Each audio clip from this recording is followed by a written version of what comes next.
ayat 1 sampai 11. Kisah Para Rasul 1 ayat 1 sampai 11. Acts 1 verse 1 sampai 11.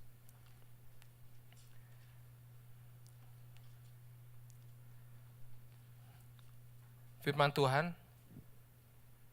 Roh Kudus dijanjikan.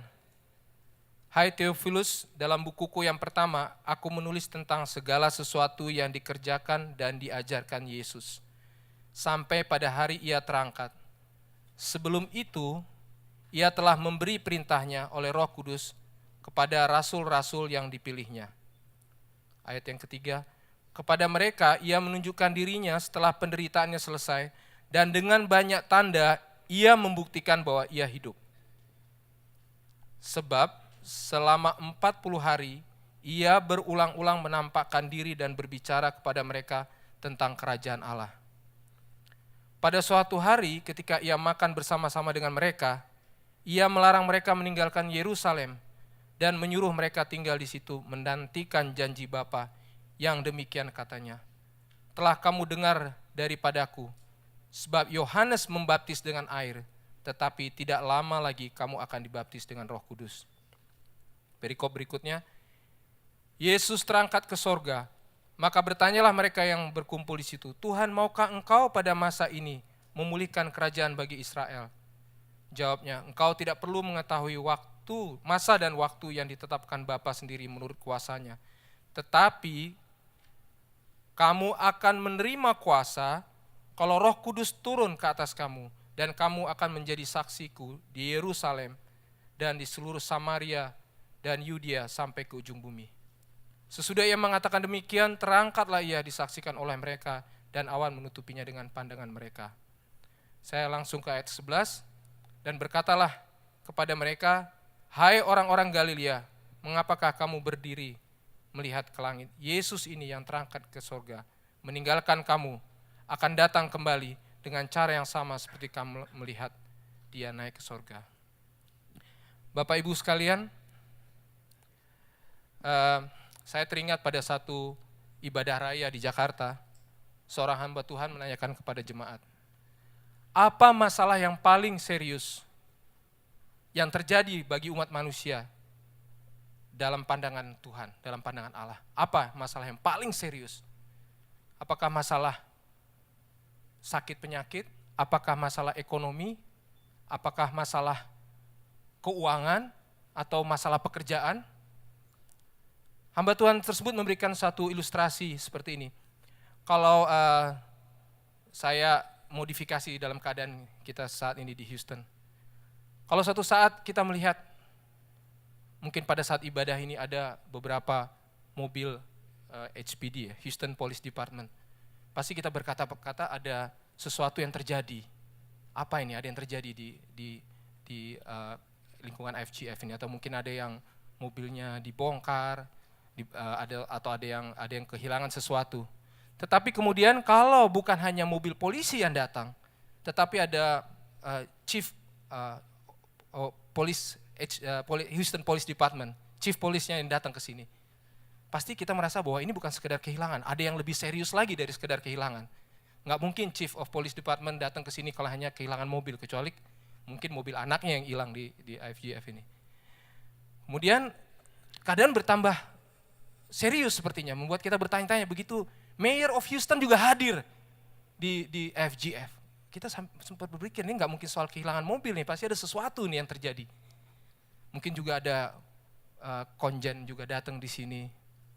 Kemudian yang lebih serius lagi saudara, ada Gubernur Texas, Rick Perry, hadir juga di tempat sini.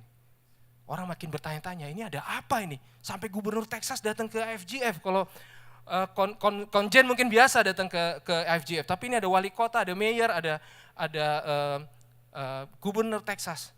Dan waktu kita masih bertanya-tanya saudara, ada helikopter Marines One turun di FGF. Saudara tahu ya, helikopternya ke Presiden Obama turun. Dan Presiden Obama turun saudara. Wah, itu pasti kamera siap nih di FGF semua. Apalagi ditambah Pak SBY juga hadir di sini. Saya percaya pasti Pak Somi, Pak Simon pasti nyambut Obama, Presiden Obama dan SBY. Saudara-saudara sekalian, Allah Bapa yang mencipta langit dan bumi mengutus anaknya. Dia datang hadir di bumi ini untuk menyelamatkan manusia. Dia raja dari segala raja. Dia presiden dari segala presiden. Dia hadir di bumi. Karena apa Tuhan? Karena dia berkepentingan atas dosa manusia. Dia berkepentingan atas keselamatan manusia. Jadi apa yang berharga di mata manusia, apa yang sepertinya penting, keadaan politik, tidak ada artinya apa-apa. Yang mengundang Tuhan untuk hadir di dunia ini, turun sebagai manusia, meninggalkan segala kemuliaannya, adalah dosa manusia dan keselamatan kita. Amin Tuhan Yesus, amin Bapak-Bapak Ibu sekalian, dikasihi Tuhan Yesus. Luar biasa saudara. Kalau kita perhatikan, kalau kita implementasikan ke waktu saat ini adalah saat-saat di mana saat kita sesudah memperingati kematian Tuhan Yesus, kebangkitan Tuhan Yesus sampai nanti 40 hari kemudian, kita ini pada saat-saat minggu-minggu di mana Tuhan Yesus sebelum terangkat ke surga. Dia datang mengunjungi murid-muridnya, dia datang ke Emmaus, dia menampakkan diri di Tiberias, dan datang pada saat murid-muridnya berkumpul. Sebenarnya ini hal yang menarik yang harus kita cermati saudara. Apabila ada orang yang akan berpergian jauh, dia pasti akan memberikan pesan-pesan itu pasti pesan-pesan yang sangat berarti, sangat berharga. Seperti juga kalau ada orang yang akan meninggalkan dunia dan dia tahu akan meninggalkan dunia ini, dia mengumpulkan keluarganya, memberikan pesan, pasti keluarganya akan mencermati dengan sungguh-sungguh ini pesan apa yang akan disampaikan. Saya juga teringat dengan khotbahnya Pak Paulus, mungkin buku malah masih ada di sini. Saya sangat diberkati pada waktu kalau saudara sekalian masih ingat kunci khotbah beliau berjudul Kunci Sukses Murid Yesus ya. Berbicara dengan 3N dan 3T. Pada saat itu Pak Paulus berbicara bahwa sebelum dia berangkat ke Indonesia, maksud saya berangkat ke Houston melihat anak dan cucunya, dia mendelegasikan usahanya kepada pegawai-pegawai kepercayaannya. Dia memberikan otoritas. Saya membayangkan mungkin ada rapat-rapat perusahaan yang diadakan, dia mendelegasikan tugas kepada pegawainya. Dan kemudian juga dia memberikan otoritas sampai untuk melakukan pembayaran, menuliskan cek apa yang harus dibayarkan. Nah, saya percaya beliau pada saat sebelum berangkat sini harus menyiapkan segala sesuatunya dalam rangka sebelum dia berangkat ke Houston. Demikian juga dengan Tuhan Yesus. Sebelum dia terangkat ke surga, tentu dia mempunyai tujuan. Kenapa dia menampakkan diri kepada murid-muridnya? Seperti kita pelajari dari Kisah Rasul 1 ayat 1 sampai 8. Ada sesuatu yang ingin dia sampaikan. Ada sesuatu message yang dia ingin sampaikan kepada murid-muridnya sebelum dia meninggalkan dunia ini. Pertama, saya pelajari di ayat 3. Kepada mereka ia menunjukkan dirinya setelah penderitaannya selesai dan banyak tanda yang membuktikan bahwa ia hidup. Yang pertama saya pelajari adalah Tuhan Yesus menampakkan dirinya adalah untuk membuktikan dia hidup. Dia mengalahkan dosa dan maut. Haleluya. Puji Tuhan Bapak Ibu Saudara sekalian. Itu yang ingin dia buktikan pertama. Karena firman Tuhan juga mengatakan sia-sialah iman kita. Kita adalah orang Kristen akan menjadi orang yang paling malang kalau umpamanya Tuhan Yesus tidak bangkit dari kubur. Ini yang Tuhan ingin buktikan. Membuktikan dia hidup, mengalahkan dosa maut. Puji Tuhan. Yang kedua, saya belajar dari ayat 4 dan 5. Di sana dikatakan, pada suatu hari ketika ia makan bersama-sama dengan mereka, ia melarang mereka meninggalkan Yerusalem dan menyuruh mereka tinggal di situ menantikan janji Bapa. Yang demikian katanya, telah kamu dengar daripadaku, sebab Yohanes membaptis dengan air, tetapi tidak lama lagi kamu akan dibaptis dengan Roh Kudus. Saya pelajari Tuhan, Bapak Ibu sekalian dikasihi Tuhan Yesus. Ini berbicara bahwa iman percaya kita adalah iman yang hidup, yang berkuasa, penuh pengharapan. Dan dia akan mengangkat kita dari dimensi yang lebih tinggi lagi. Dari dimensi di mana kita menerima baptisan air, seperti yang dilakukan Yohanes Pembaptis kepada murid-murid Tuhan Yesus. Kita menerima satu baptisan Roh Kudus, di mana kita menerima satu pengurapan dari Tuhan sendiri. Tuhan mengurapi kita. Kita dipenuhi oleh kuasa Tuhan, kemuliaan Tuhan. Sebab Tuhan itu adalah roh. Di 2 Korintus 3 ayat 17 dikatakan, saat Roh Kudus dicurahkan, ada kebebasan dalam diri mereka yang menerima Roh Kudus, sehingga mereka bebas antara lain untuk melayani, mengabarkan Injil Tuhan dengan berani. Ada satu dimensi baru Tuhan yang Tuhan berikan kepada kita. Kita dibebaskan dan kita memperoleh persekutuan dengan Roh-Nya, dengan Roh Allah itu sendiri. Kemudian berikutnya yang saya pelajari, tujuan Tuhan Yesus menampakkan diri kepada murid-muridnya, di ayat 8 dikatakan, tetapi kamu akan menerima kuasa kalau Roh Kudus turun ke atas kamu, dan kamu akan menjadi saksiku di Yerusalem, di Yudea, Samaria, bahkan sampai ke seluruh dunia. Ini berbicara kita akan menerima kuasa, kita dipakai untuk menjadi saksinya. Menjadi saksi di Yerusalem itu berbicara di lingkungan yang lebih kecil, yaitu mungkin di kalangan keluarga kita sendiri. Di Yudea, mungkin di kalangan yang lebih luas lagi, mungkin di kalangan gereja, di kalangan sesama umat percaya. Samaria berbicara kepada lingkup yang lebih luas lagi, dan terakhir bahkan sampai ke bangsa-bangsa. Sehingga kita semua dipakai untuk menjadi saksi daripada kemuliaan Tuhan, dimanapun kita berada.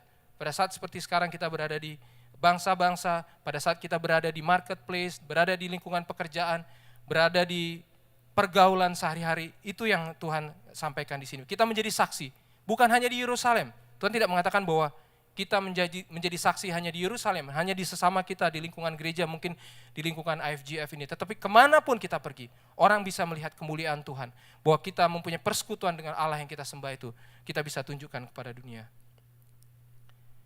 Yang keempat, dari Matius 28 ayat 19 dan 20, ini juga berbicara tentang pada saat Tuhan Yesus bersama-sama dengan muridnya sebelum ia dibangkitkan. Matius 28 ayat 19 dan 20.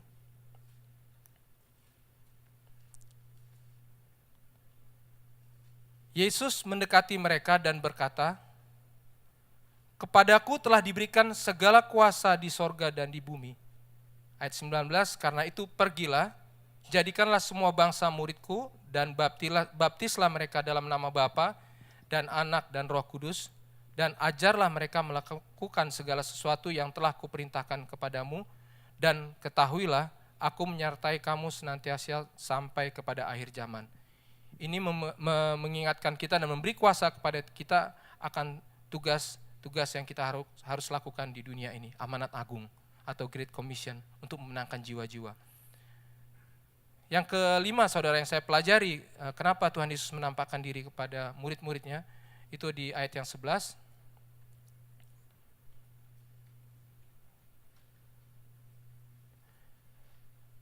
Dan berkata kepada mereka, malaikat itu berkata kepada mereka, hai orang-orang Galilea, mengapakah kamu berdiri melihat ke langit?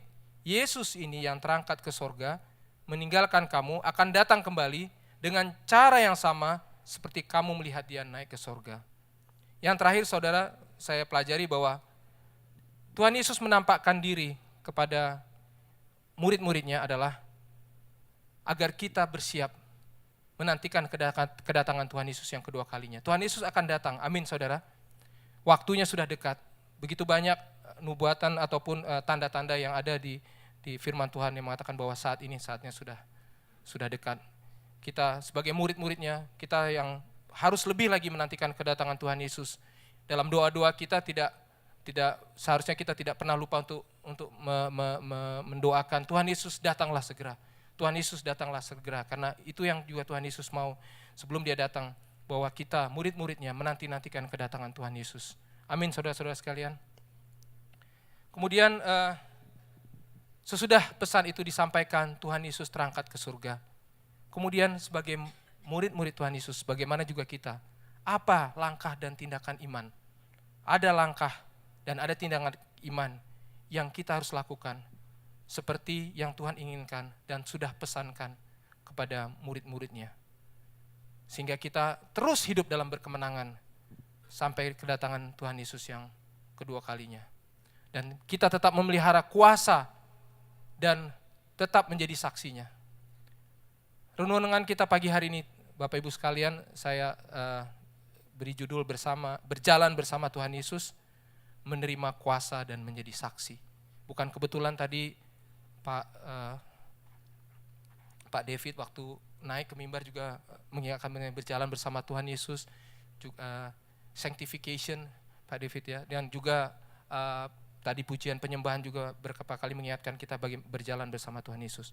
Apa yang kita harus lakukan saudara? Karena keadaan ini tidak sulit, maksud saya tidak gampang, keadaan sekarang itu sulit.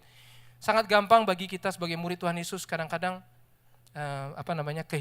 mungkin kehilangan pengharapan, mungkin juga kadang-kadang begitu banyak masalah yang menekan sehingga kita sering kali lupa saudara. Itu sifat manusia. Murid Tuhan Yesus saja pada saat Tuhan Yesus disalibkan mereka juga kebingungan. Itu sifat yang manusiawi sebetulnya saudara. Tapi apa yang kita harus lakukan? Alkitab mengajarkan kepada kita, dan seperti juga pesan Tuhan Yesus tadi.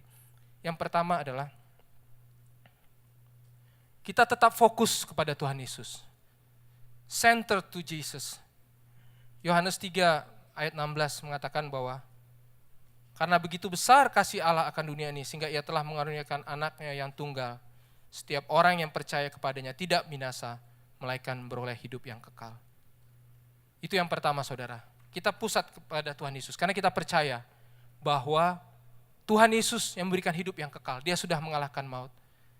Beberapa waktu yang lalu saya berikan sharing ke AFGF Mailing Group, di mana istri saya bercerita dia nonton cerita kisah Moses, di mana waktu itu ada back sound atau yang mengatakan Joseph, terus kami sudah tahu akhir daripada ceritanya. Jadi ini berbicara bahwa kita pada saat kita dalam keadaan terbeban atau ada masalah, kita tahu bahwa kita hanya perlu fokus kepada Tuhan Yesus. Dia yang memberikan kita hidup dan hidup yang kekal.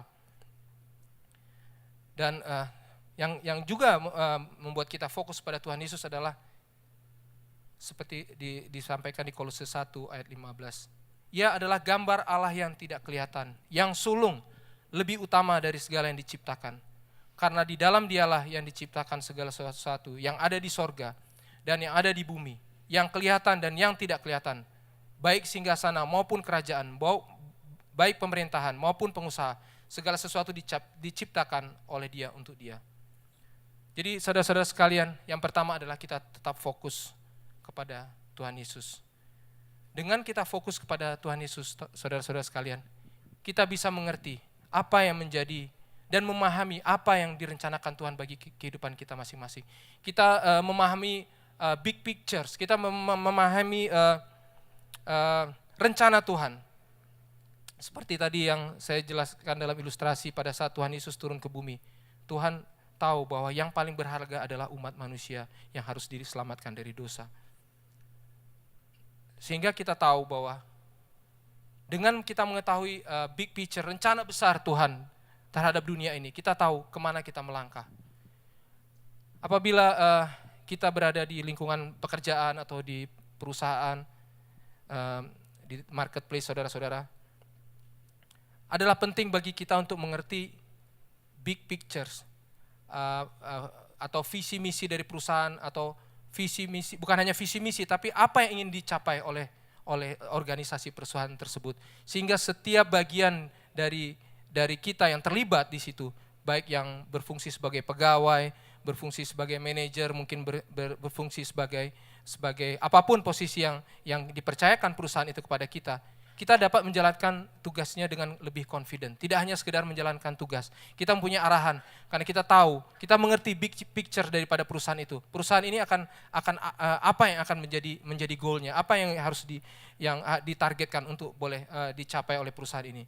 Itu yang membuat kita mempunyai arah dalam setiap melakukan pekerjaan kita. Demikian juga saudara-saudara sekalian, pada saat kita berjalan di dunia ini, karena kita mengetahui ada suatu big picture, ada master plan yang sudah disiapkan Tuhan bagi keselamatan umat yang percaya kepadanya. Kita bisa mengikuti jalan yang sudah ditentukan, dan kita tidak terdeviasi atau tidak menyimpang ke kiri dan ke kanan. Saya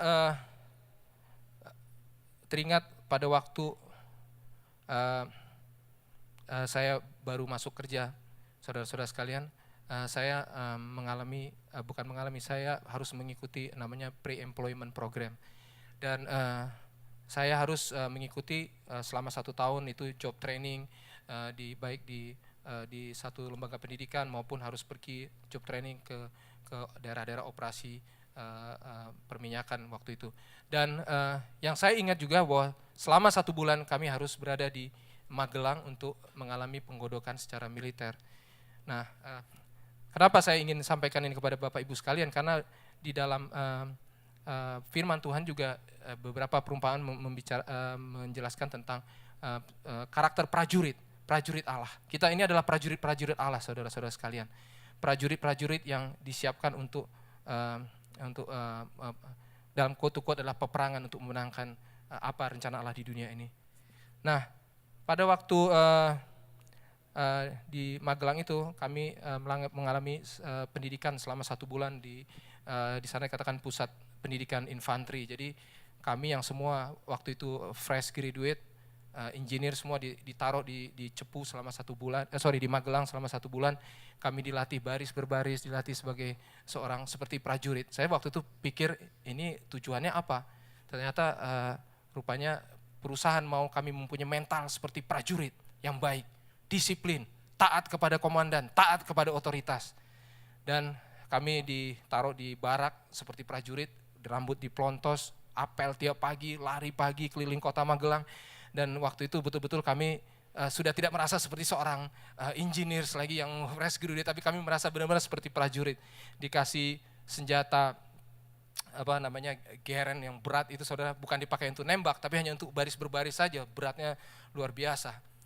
Nah, di situ kami diajarkan supaya loyal, taat, dan disiplin. Demikian juga sebagai kita prajurit Kristus. Prajurit yang baik seperti Alkitab, ada salah satu kisah di kitab bicara bahwa prajurit itu adalah yang baik, ialah dia tidak memikirkan kepentingannya dia. Dia tidak memikirkan kepentingannya dia, tapi dia lebih mementingkan kepentingan komandannya. Nah, tetapi sebaliknya, tentunya komandannya akan memikirkan segala keperluannya, segala makan minumnya, segala kesehatannya. Saya terpikir prajurit yang baik, prajurit sebagai prajurit Kristus, kita juga demikian, saudara-saudara. Kita pada saat kita fokus kepada Tuhan, kita tidak terlalu memikirkan apa yang menjadi hanya semata-mata self-center kepada kita sendiri, apa yang menjadi keperluan kita, tapi kita mementingkan kepentingan dari Tuhan Yesus. Kita fokus kepada komandan kita, Tuhan Yesus. Kita sebagai prajurit Kristus, kita akan mengalami atau kita akan dipelihara oleh Tuhan Yesus sendiri. Sebagai komandan yang agung, Tuhan Yesus akan menyediakan apa yang kita perlu. Kita tidak mementingkan diri kita sendiri, tapi Tuhan Yesus yang sudah membuktikan dia hidup dan mengalahkan maut. Dia mau kita fokus sehingga kita berkenan di hadapan, dan Tuhan yang pasti akan menyediakan apa yang kita perlu. Saudara-saudara sekalian, saya juga teringat waktu ayah saya sakit-sakitan dan dia akan sepertinya, dan memang dia tidak lama kemudian dia dipanggil Tuhan bersama-sama dengan Tuhan di surga. Saya saban kali mengunjungi dia karena waktu itu dia dirawat di rumah sakit, dan saya seperti juga merasa bahwa mungkin ini saat-saat terakhir saya bisa bertemu dengan dia. Jadi saya setiap kali pulang kantor, saya datang ke rumah sakit, kita berbincang-bincang berjam-jam. Saya kadang-kadang berjam-jam berdiri di samping tempat tidurnya, dan banyak hal yang dia ceritakan kepada saya. Nah, satu hal yang dia katakan kepada saya yang sampai sekarang saya tetap sering teringat, dia katakan bahwa saya siap untuk menghadap Tuhan, dan saya bangga kepada anak-anak saya. Saya tenang meninggalkan anak-anak saya, bukan karena saya menyiapkan warisan terhadap anak-anak saya, bukan karena anak-anak saya orang-orang berpangkat, bukan karena anak-anak saya kaya raya, bukan karena anak-anak saya berpendidikan, tetapi saya tenang dan saya bahagia, saya mengucap syukur karena semua anak-anak saya mengandalkan Tuhan Yesus. Amin, saudara. Jadi itu yang kita perlu, saudara-saudara, kita lakukan. Kalau kita juga mempunyai anak-anak, kita akan tenang kalau mereka mengandalkan Tuhan Yesus. Karena di dalam Tuhan Yesus segalanya sudah dipersiapkan, segala sesuatunya ada dalam lindungan Tuhan Yesus. Tidak ada yang bisa kita andalkan di dunia ini. Tidak ada yang kita bisa andalkan ilmu kita, pengetahuan kita, tidak ada yang bisa kita andalkan harta kekayaan kita, relationship kita dengan orang, penguasa atau siapapun. Semua itu bisa dalam sekejap lenyap. Kita melihat banyak penguasa-penguasa yang berkuasa di dunia ini. Dalam satu malam dia bisa kehilangan kekuasaannya. Saya juga mengenal ada satu orang di waktu kami di Jakarta, satu perusahaan yang di perusahaan kami dia seorang yang bisa dikatakan high flyers, dia PhD lulus dari Amerika ini, dan saya kenal baik, orangnya baik, personalitinya baik, dan dia juga pandai, dia mempunyai hubungan yang baik dengan orang-orang, baik atasan, bawahan maupun teman-teman sejawat. Saya merasa waktu itu, wah orang-orang, bukan saya merasa, tapi orang-orang waktu itu merasa, wah ini orang suatu saat akan jadi CEO, orang nomor 1 di perusahaan ini. Karena dia mempunyai kepandaian, dia mempunyai dia sangat smart dan dia juga punya good relationship. Satu kali dalam satu rapat, saudara, dia terdiam. Pada saat dia berbicara, tiba-tiba dia terdiam. Orang kaget dan mukanya pucat. Dan akhirnya orang menyadari bahwa ada yang terjadi sesuatu dengan orang ini. Kemudian dia dibawa keluar, dibawa cepat-cepat ke rumah sakit. Ternyata dia mengalami stroke, saudara. Sesudah itu, semua selesai. Dia tidak pernah lagi diberi satu tanggung jawab yang besar, dia dikasih ruangan hanya sekedar supaya dia tetap datang ke kantor. Semua selesai, saudara. Tidak ada yang bisa kita andalkan di dunia ini.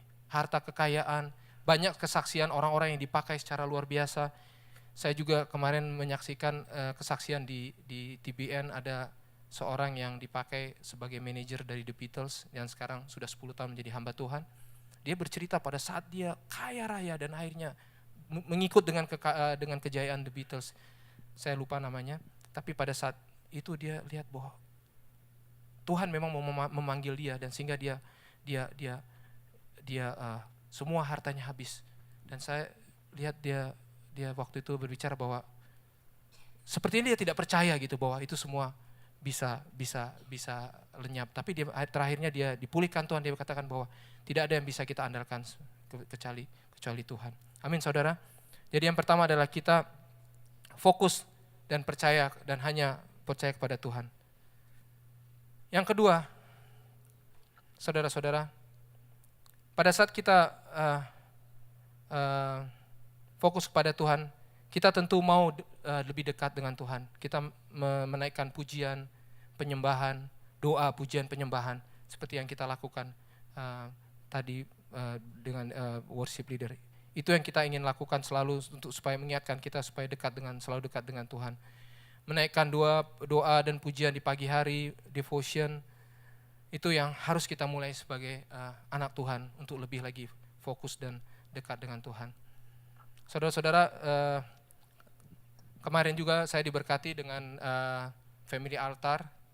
Saya rasa itu spesial family altar, mungkin FGF belum pernah melakukan sebelumnya, family altar dengan candlelight, karena listrik mati di rumah kami. Sehingga sampai selesai kami semua hanya diterangi oleh candlelight, baik real candlelight maupun imitation candlelight. Dan puji Tuhan karena kita semua fokus pada Tuhan, saya merasa hadirat Tuhan luar biasa dan kita percaya waktu itu kita semua banyak yang diberkati. Dan saudara-saudara sekalian, di situ kita mendiskusikan pentingnya family altar, pentingnya kita seisi rumah untuk datang ke hadirat Tuhan, memanjatkan puji syukur kepada Tuhan, memanjatkan doa kita, merenungkan firman Tuhan siang dan malam. Kenapa kita perlu menaikkan pujian syukur siang dan malam, terutama pagi hari itu, saudara-saudara? Seperti kalau kita belajar dari perjalanan Tuhan Yesus, dia selalu memulai seringkali pagi-pagi benar dia datang kepada Bapa. Pada saat kita datang kepada Bapa pagi hari, kita memberikan yang terbaik, kita mendapatkan sesuatu yang fresh pagi hari, sehingga kita juga dapat mendapatkan sesuatu yang menyegarkan jiwa dan tubuh kita. Yang kedua, saudara, kalau tadi pertama kita fokus kepada Tuhan Yesus, yang kedua, saya belajar untuk kita bisa mengiring Tuhan Yesus dalam kehidupan ini dan menerima kuasa dan menjadi saksi adalah bersandar pada firman Tuhan, committed to the word.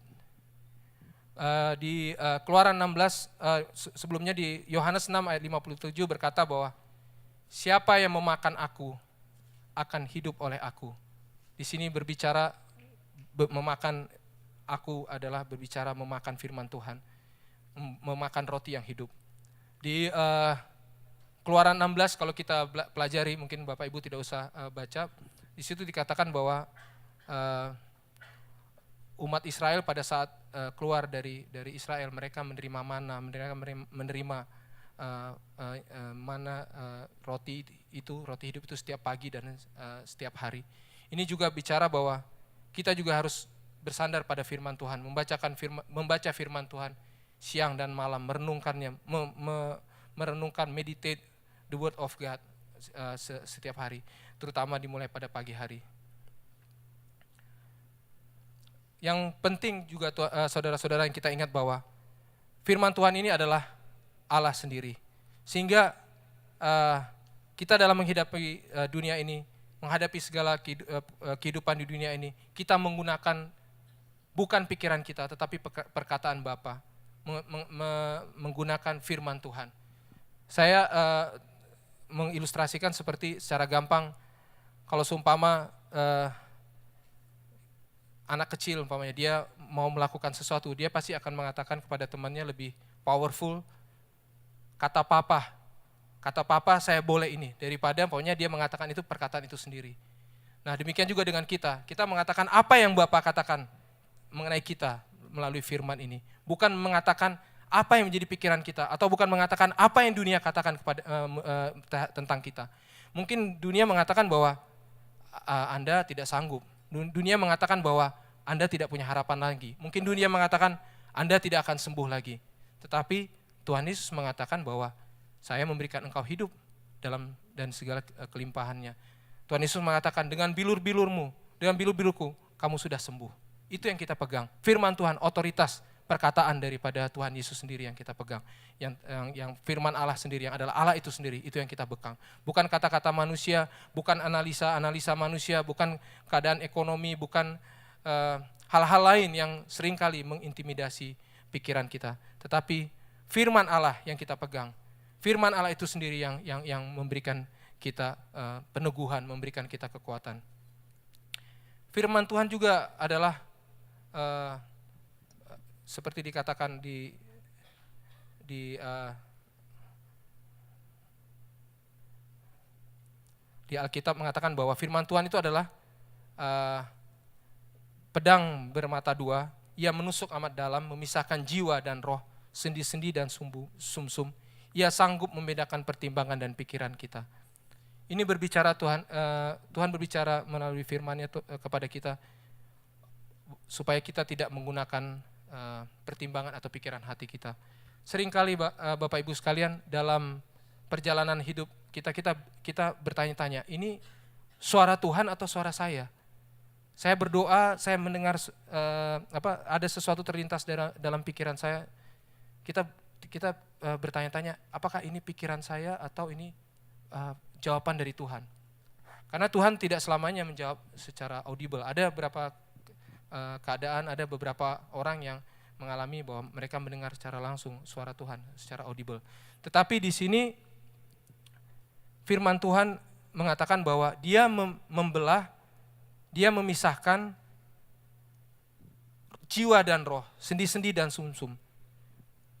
Memisahkan jiwa berbicara mengenai memisahkan pikiran kita sendiri dengan roh yang menerima Roh Kudus, menerima jawaban dari Roh Kudus. Sehingga apabila kita mendapatkan sesuatu dan itu bertentangan dengan firman Tuhan, kita tahu bahwa itu bukan berasal dari Tuhan, tapi itu berasal dari pikiran kita sendiri. Karena firman Tuhan itulah sebagai acuan yang memisahkan pikiran kita atau pikiran Tuhan. Kemudian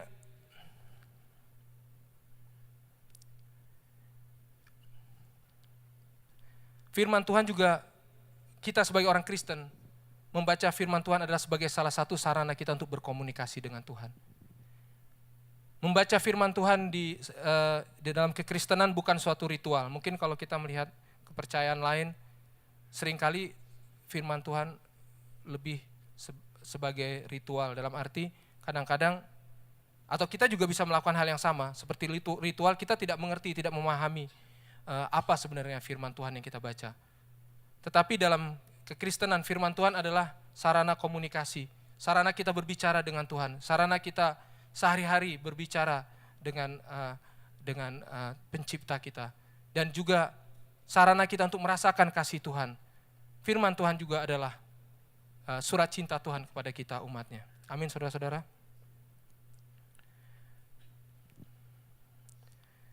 Kemudian yang ketiga, pada saat Tuhan Yesus sebelum meninggalkan murid-muridnya, dia mengingatkan kita untuk mengasihi sesama. Kenapa kita mengasihi sesama, saudara-saudara sekalian? Pertama, karena Tuhan Yesus mengasihi ciptaannya.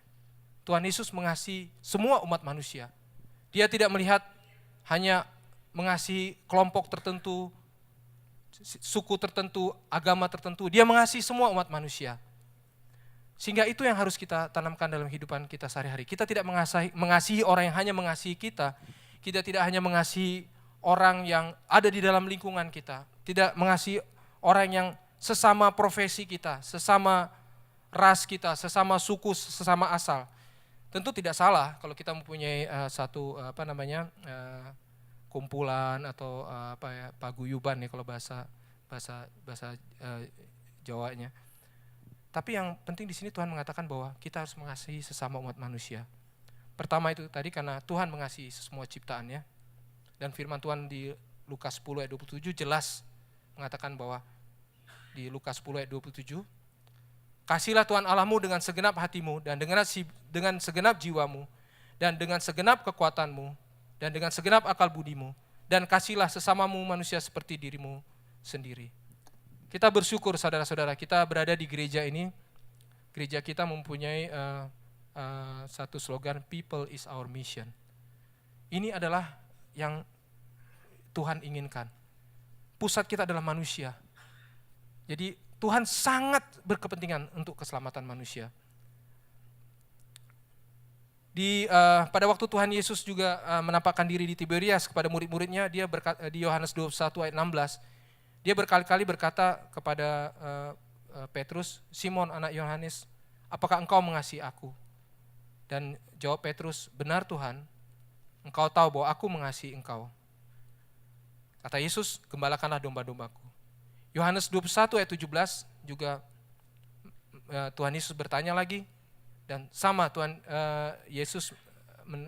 Petrus menjawab kepada Tuhan Yesus, sampai 3 kali aku mengasihi engkau, dan Tuhan Yesus mengatakan, gembalakanlah domba-dombaku.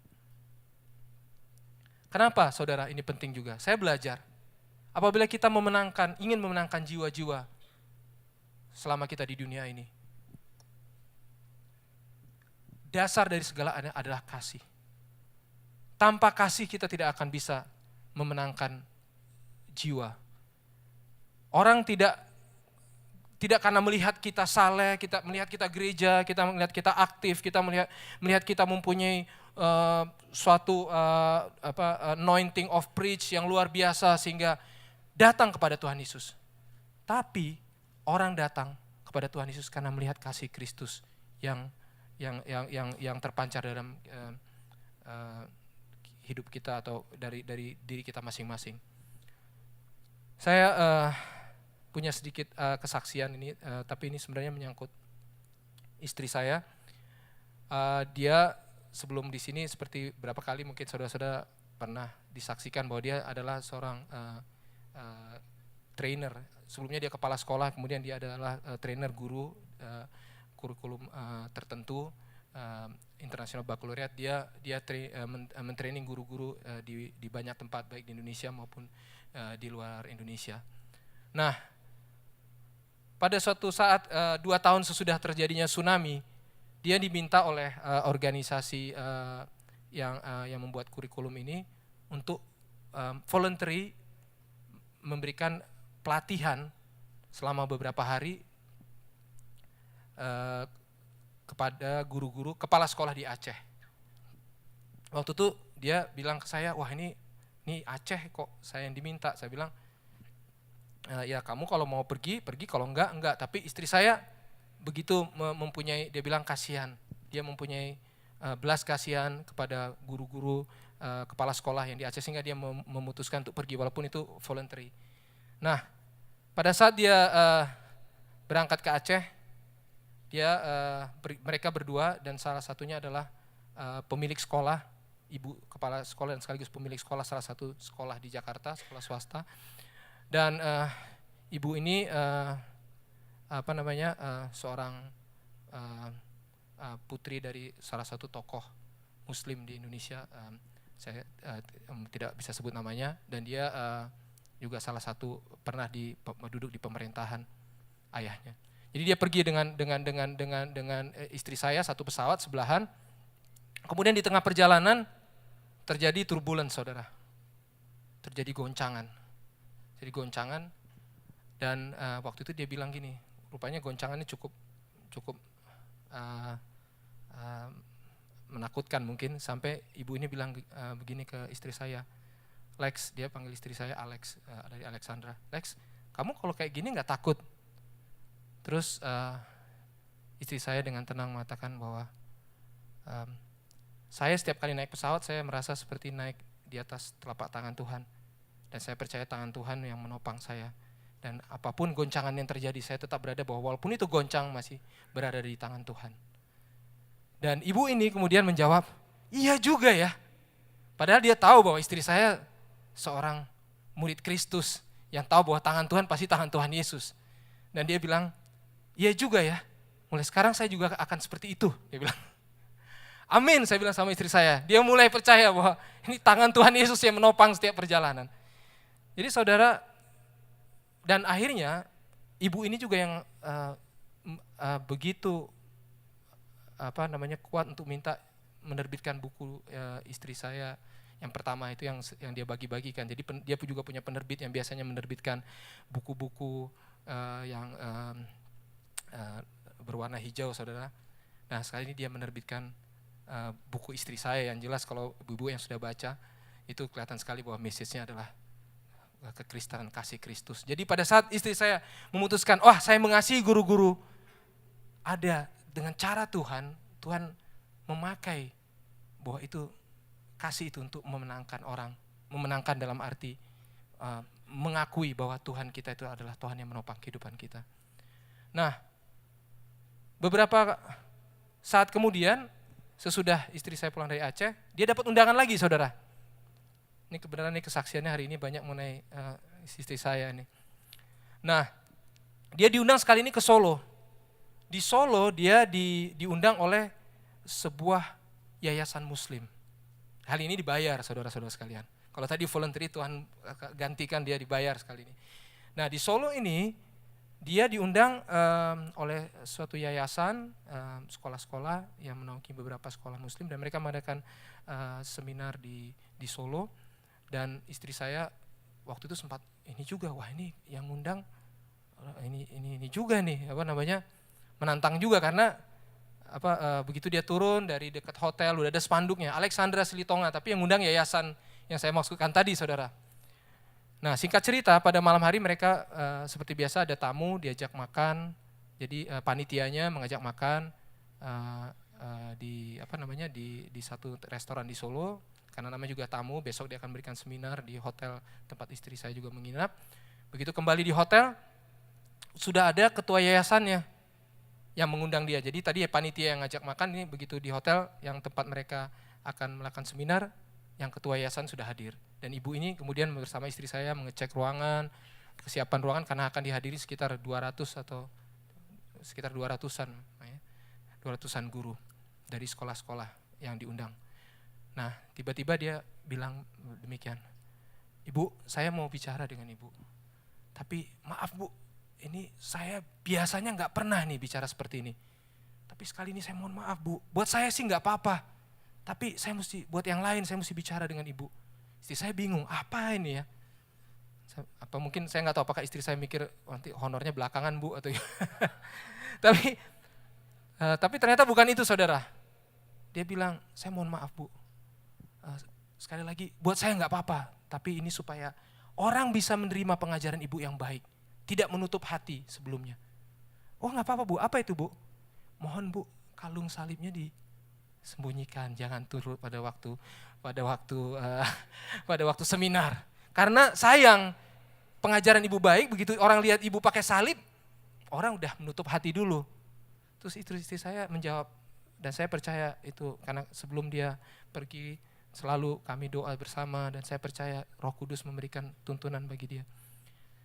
Dia katakan begini, Ibu nggak ada masalah Bu, karena iman saya tidak tergantung pada aksesoris, tapi iman saya tergantung pada hati saya. Waduh, terima kasih Ibu, kata guru ini.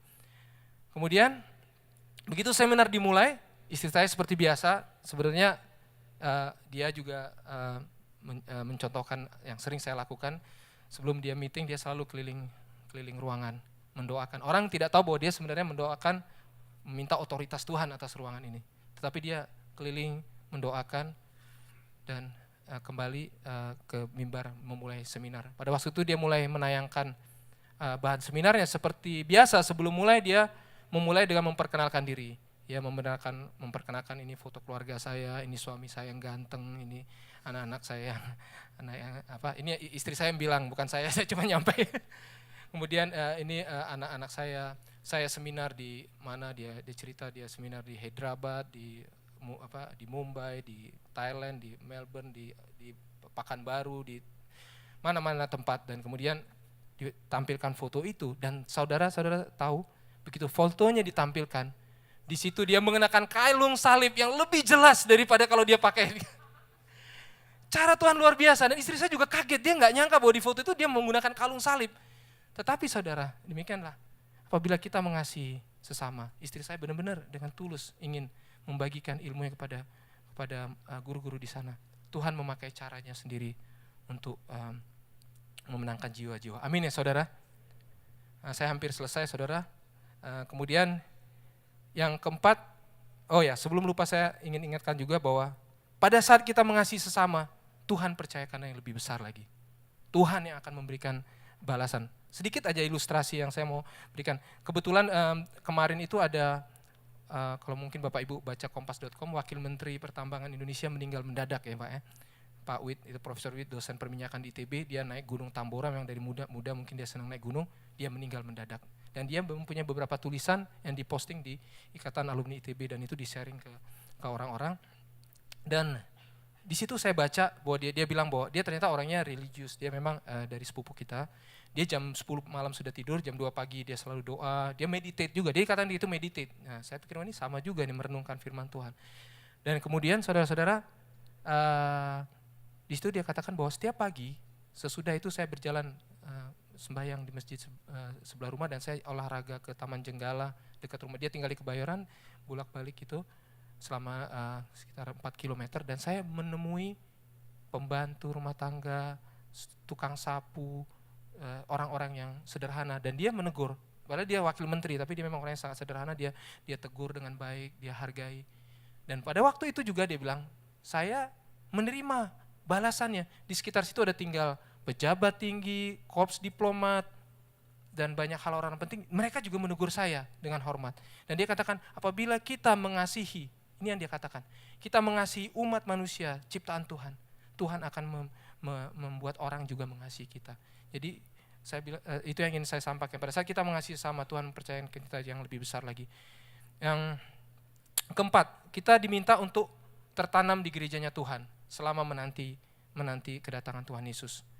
Di Ibrani 10 ayat 24-25 dikatakan, dan marilah kita saling memperhatikan supaya kita saling mendorong dalam kasih dan pekerjaan baik. Janganlah kita menjauhkan diri dari pertemuan-pertemuan ibadah kita seperti dibiasakan oleh beberapa orang, tetapi marilah kita saling menasihati dan semakin giat melakukan menjelang hari Tuhan yang mendekat. tertanam di satu gereja, saudara-saudara. Ini hal yang penting juga. Saya mengutip satu hamba Tuhan yang mengatakan bahwa gereja, the church is not the museum of perfect people, but the hospital for the sick. Jadi gereja itu bukan kumpulan orang-orang yang perfect, orang-orang yang sempurna, tetapi itu adalah tempat pembentukan. Seperti firman Tuhan katakan, besi menajamkan besi, demikian juga kehidupan bergereja. Dan kita tidak hanya cukup sebagai jemaat, kita harus terlibat. Tuhan pasti mempunyai sesuatu yang satu talenta yang pasti ingin kita berikan pada satu komunitas gereja. Dan ini juga gereja juga berbicara, karena dia seperti dikatakan adalah hospital, ini juga secara harfiah juga bicara tempat kesembuhan. Saudara percaya pada saat praise and worship, hadirat Tuhan hadir, saudara-saudara disembuhkan. Amin, saudara. Pemulihan terjadi, kelepasan terjadi. Saya mengalami satu kejadian kecil, singkat saja. Waktu kami tinggal di Jakarta, kami sudah aktif melayani. Nah, satu kali kami pindah ke tempat, sehingga satu jam lebih dari di tempat kami sebelumnya berdomisili, sehingga kami tidak bisa melayani di tempat yang lama. Kami masuk di satu gereja yang kecil. Nah, pagi hari itu saya mengalami sakit mah yang luar biasa. Saya sebenarnya nggak punya sakit mah, saudara. Tapi ini ada kejadian sebelumnya. Saya tidak pernah dalam pekerjaan ini, marketplace juga, saya mempunyai prinsip bahwa saya tidak pernah mau melawan atasan. Jadi karena saya menghormati otoritas, bagi saya perusahaan itu adalah atasan gitu loh.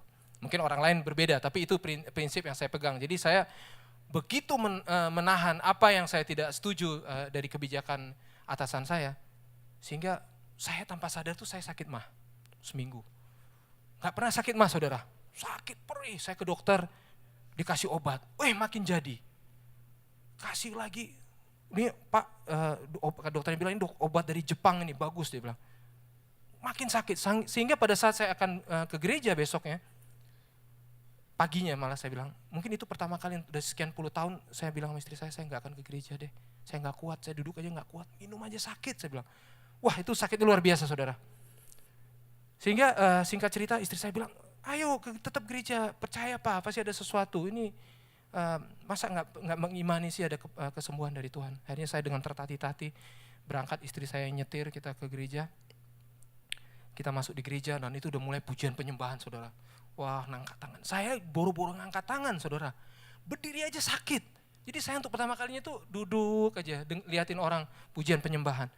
Kemudian worship leadernya tuh melihat ke saya gitu, mungkin dia tahu mungkin ya saya ini lagi nggak enak, tapi dia terus mengencourage orang untuk pujian penyembahan. Akhirnya saya paksa berdiri, saya mulai ikut pujian penyembahan. Kemudian singkat cerita, saudara, tiba-tiba dikatakan bahwa akan ada perjamuan kudus. Saya bilang sama istri saya, aduh, ini saya minum air putih aja sakit nih, masa minum wine nih, perih dong, saya bilang. Terus istri saya bilang, masa kamu nggak percaya itu darah Kristus, saya bilang gitu. Iya, amin, saya bilang. Singkat cerita, saudara, saya ambil perjamuan kudus dan saya betul-betul sembuh. Dan pada saat itu saya minum, tidak ada rasa sakit apa-apa, Tuhan. Mungkin iblis mau coba intimidasi bahwa makan roti sakit, karena sebelumnya air putih aja sakit, saudara. Dan saya disembuhkan. Dan belakangan saya tahu dari pengerjanya bahwa mereka waktu itu tidak ada rencana untuk perjamuan, tapi salah satu pengerja membisikkan hamba Tuhannya waktu mereka masih berdoa di belakang, Pak, kayaknya saya diingetin Bapak harus perjamuan, harus doa nih, harus altar call. Dan waktu itu juga akhirnya altar call juga, saya maju ke depan. Nah, saya percaya pada waktu lawatan Tuhan, lawatan Roh Kudus menyembuhkan kita. Jadi gereja juga bisa menyembuhkan secara harfiah penyakit secara fisik maupun penyakit rohani, saudara-saudara. Yang terakhir adalah pada saat kita menantikan Tuhan Yesus, kita diminta untuk tinggal tenang di dalam Tuhan. Karena firman Tuhan mengatakan bahwa dalam firman Tuhan dikatakan bahwa dengan bertobat dan tinggal diam, kamu akan diselamatkan. Dalam tinggal tenang dan percaya terletak kekuatanmu. Saudara-saudara, di Yohanes 14 ayat 1 juga dikatakan, janganlah gelisah hatimu, percayalah kepada Allah, percaya juga kepadaku. Saudara-saudara, dengan tinggal tenang kita bisa berdoa. Bapak Ibu Saudara sekalian, mungkin kita tidak sadar, setiap kali kita bangun, mungkin saya pernah saksikan juga di sini, setiap kali kita mau berangkat kerja atau melakukan tugas atau mau berangkat kuliah, mau sekolah, seringkali kita itu dihinggapi satu perasaan nggak sejahtera, nggak tenang.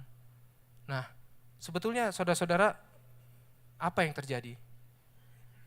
Tanpa kita ketahui bahwa di sekeliling kita ini terjadi suatu peperangan yang luar biasa. Bukan peperangan biasa saudara-saudara. Bukan peperangan untuk memperebutkan hal-hal yang materi, saudara.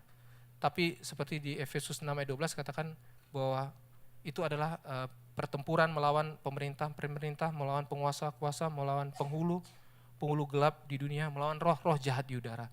Yang mau dimenangkan oleh roh-roh jahat itu apa, saudara? Pikiran kita. Karena apabila roh jahat sudah menguasai pikiran kita, dia akan menguasai bagaimana cara kita berpikir, bagaimana cara kita bertindak, bagaimana cara kita untuk menghadapi sesuatu, bagaimana cara kita untuk mengandalkan yang seharusnya kita andalkan Tuhan, kita mengandalkan hal-hal yang bersifat duniawi. Jadi saudara, yang terakhir saudara, kita tetap tinggal tenang di dalam Tuhan, sehingga kita mampu berdoa. Itu saja saudara yang bisa saya sampaikan pada pagi hari ini. Saya percaya, saya berdoa juga bahwa firman ini bisa menjadi rema dalam kehidupan kita sehari-hari. Amin saudara-saudara sekalian.